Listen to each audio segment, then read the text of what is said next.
हरे कृष्णा दोस्तों, मैं दीपांशु स्वागत करता हूं आपका सीजीपीएससी व्यापम में।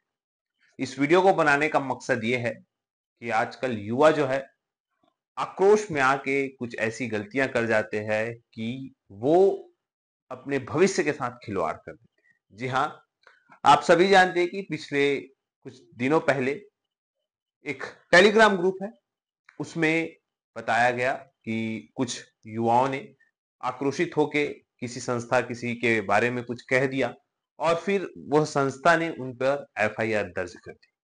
अब बात यह है कि आप लोग ऐसा करने के लिए आए हैं कि आप लोग पढ़ाई करके एक सरकारी नौकरी प्राप्त करने के लिए आए हैं। और अगर आप लोग अपने साथ इस प्रकार की गलती करेंगे तो सजा भी आपको कहीं ना कहीं भुगतनी पड़ेगी। इसी वजह से युवाओं को एक छोटा सा रिक्वेस्ट यही है कि आप अपनी जो भी समस्या है उसको इतना ना बढ़ाए कि आप अनर्गल किसी व्यक्ति किसी संस्था के बारे में ऐसा बोले। क्योंकि देखिए, समस्या सभी के साथ रहती है, लेकिन उस समस्याओं को लड़कर जो आगे बढ़ता है सफलता उन्हीं को ही मिलती है। तो आप लोगों को इस प्रकार के चीजों से दूर रहना चाहिए। और कहीं ना कहीं हम भी जानते हैं युवाओं में एक अपनी असफलता का फ्रस्ट्रेशन होता है, जिसको वो किसी लोगों के साथ थोपना चाहता है कि इसकी वजह से ऐसा हुआ, उसकी वजह से ऐसा हुआ, जबकि कमी खुद के अंदर होती है। तो अपनी कमियों को दूर करके सफलता अर्जित करिए। कहीं ना कहीं ये आप लोगों को सीख होनी चाहिए। आप कहीं ना कहीं एक सरकारी नौकरी की तैयारी कर रहे हैं तो आपको इतनी समझदारी और अपने ऊपर इतना संयम जरूर होना चाहिए कि आप लोग क्या कर रहे हैं और किसके लिए कर रहे हैं। आपको सबसे महत्वपूर्ण है, किसी भी आप टेलीग्राम ग्रुप में जुड़े, किसी भी आप व्हाट्सएप ग्रुप में जुड़े, किसी भी सोशल मीडिया ग्रुप में जुड़े, आपको वहां पे सिर्फ ये होना चाहिए कि आपका उसमें क्या फायदा है, आपको उसमें से क्या क्या चीजें फ्री कंटेंट में मिल रही है और आपकी सफलता उसमें उसमें से आप क्या अर्जित कर सकते हैं। आपको कहीं ना कहीं सोशल जो मीडिया है उसमें जो बेफिजुल टाइम है उसको कहीं ना कहीं नहीं करना चाहिए। और जो भी आपकी काम की चीजें हैं, काम के ग्रुप है, उसमें आपको ऐड होना चाहिए। क्योंकि देखिए, ये चीजें कहीं ना कहीं आप ही लोगों के खिलाफ जो है जाएगी। क्योंकि एक एफआईआर कहीं ना कहीं आपके भविष्य, जो सरकारी नौकरी लगाने का जो भविष्य है, वो आपका नष्ट कर देती है। इसी वजह से युवाओं को, खासकर जो सरकारी नौकरी की तैयारी कर रहे हैं, उन युवाओं को एक छोटा सा संदेश यही है कि आप अपने चीजों को कहीं ना कहीं सार्वजनिक सोशल मीडिया पर किसी भी व्यक्ति संस्था के बारे में अनर्गल न कहें। क्योंकि युवाओं के द्वारा कई बार ये भी कहा गया था, ऐसे कई ग्रुप्स है जहां पे ये कहा गया था कि इस बार जो वर्तमान सरकार है उनको मजा चखाएंगे। क्यों चखाएंगे? क्योंकि उन्होंने 33,000 शिक्षक भर्ती नहीं निकाली और उसका परिणाम ये आया। देख लीजिए कि दसों के दसों नगर निगम जब 33,000 शिक्षक भर्ती नहीं निकाली और छत्तीसगढ़ का एक बहुत बड़ा जो एक प्रकार के बहुत सारे अभ्यर्थीगण जो है डीएड और बीएड करके बैठे हुए हैं और तादाद इनकी काफी है, फिर भी वह कहीं ना कहीं यहाँ पे दसों नगर निगम में वर्तमान सरकार को काबिज किया। तो अभ्यर्थी को यही सलाह है कि आप अपनी मांग को निश्चित तौर पर उस फोरम में उस तरीके से ले जाइए जहां पे वह सक्सेस हो पाए। और कहीं ना कहीं वर्तमान में आपको इसी सरकार के साथ 4 साल चलना है। तो आप एक निश्चित फोरम में एक सटीक तरीके से, एक सभ्य तरीके से अपनी मांग को रखेंगे तो निश्चित तौर पर छत्तीसगढ़ के सरकार जो है वह सुनेगी जरूर। क्योंकि आप सभी जानते हैं कि छत्तीसगढ़ के अलावा अन्य राज्यों में जहां चुनाव हुए थे, वहां सभी राज्यों में भर्तियां जो है, खासतौर पर शिक्षक भर्ती, वो निकल चुकी है। छत्तीसगढ़ में कहीं ना कहीं जो 1 लाख भर्ती का वादा उन्होंने किया है, वो निश्चित तौर पर आप सभी जानते हैं। पिछली जो सरकार की अगर मैं बात करूं तो चुनाव के एंड पहले एक ही दिन में 10,000 भर्ती का विज्ञापन जारी किया गया था।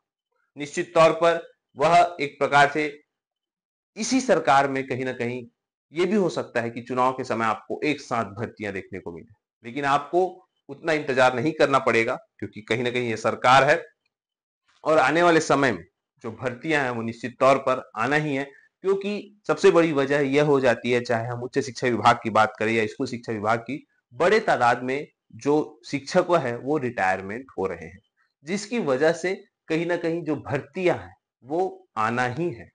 चाहे किसी भी विभाग की हम बात करें, वन विभाग की बात करें, उच्च शिक्षा विभाग की बात करें, शिक्षा विभाग की बात करें, पुलिस विभाग की बात करें या अन्य विभाग, तमाम विभाग जहाँ पे रिटायरमेंट की उम्र बहुत ही ज्यादा तादाद में कहीं ना कहीं रिटायरमेंट होंगे आने वाले समय में, तो इसी वजह से कहीं ना कहीं भर्तियां भी आप लोगों के द्वार आएंगी ही आएंगी। फिर आप लोगों का बस एक ही मकसद होना चाहिए कि आप तैयारी अच्छे से करें, क्योंकि देखिए आप लोग बोलेंगे कुछ और परिणाम आएगा ये।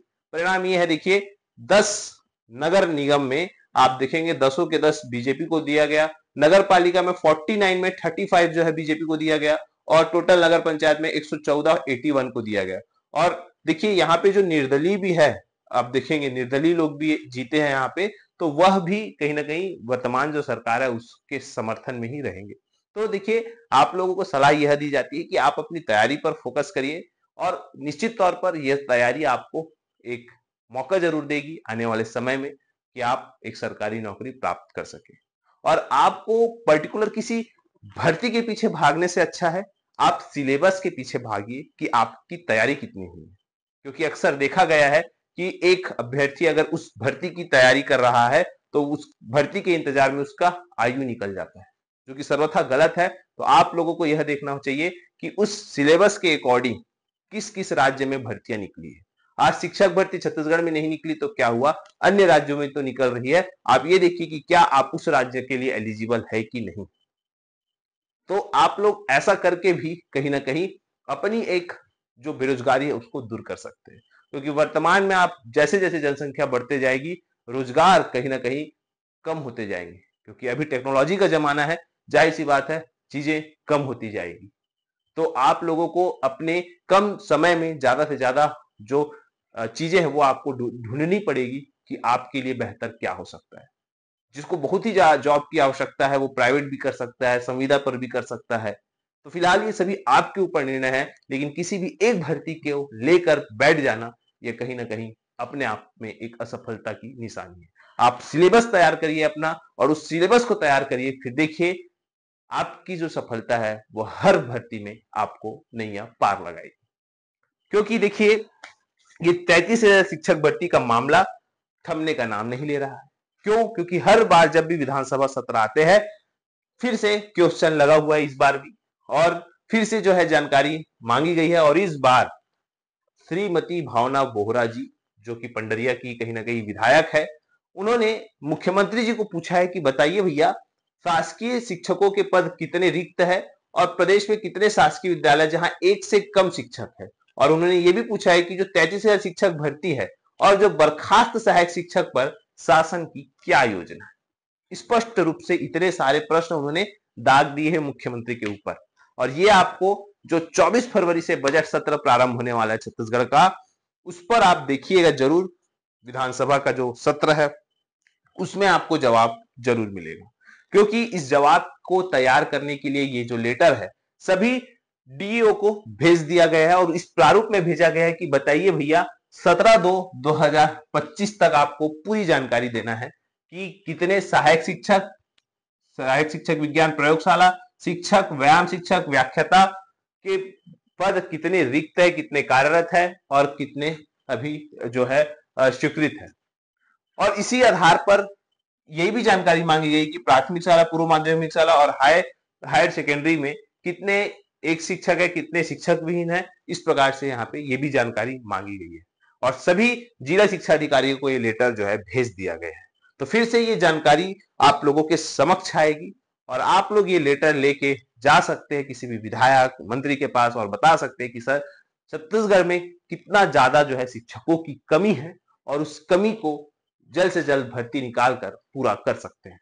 एक तरफ जहां पे बोर्ड परीक्षाओं के बाद युक्ति युक्तकरण की प्रक्रियाओं का जो दौर है वो सामने आने की खबर आई है, उसी तरीके से नई शिक्षक भर्ती कर कर भी यह दूर की जा सकती है। फिलहाल यहाँ पे युवाओं को सोचना है कि वो क्या रास्ता अपनाता है। हमारा काम है आप सभी को इस प्रकार की जानकारी देना। फिलहाल यह वीडियो कैसा लगा, अच्छा लगा तो इसे ज्यादा से ज्यादा लोगों तक शेयर करें, लाइक करें, सब्सक्राइब जरूर करें। आप सभी का ये वीडियो देखने के लिए धन्यवाद।